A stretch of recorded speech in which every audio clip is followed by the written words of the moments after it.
ধর্ম হোক যার যার, বড় মা সবার। নৈহাটি পৌঁছে গেছিলাম বড় মায়ের কাছে পুজো দিতে।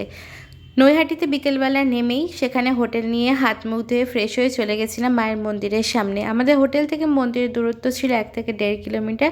টোটোতে গেলে নেয় 10 টাকা ভাড়া, সেখান থেকে পায়ে হেঁটেই যাওয়া যেত। পরের দিন সকালবেলা আমরা পুজো দিব বলে ঠিক করেছিলাম, তাই ভোরবেলায় উঠে স্নান করে মায়ের মন্দিরের সামনে গিয়ে লাইনে দাঁড়িয়ে পড়েছিলাম। অত সকালবেলা 6টার সময়ও অনেকটা বড় লাইনের মাঝে পড়ে গিয়েছিলাম।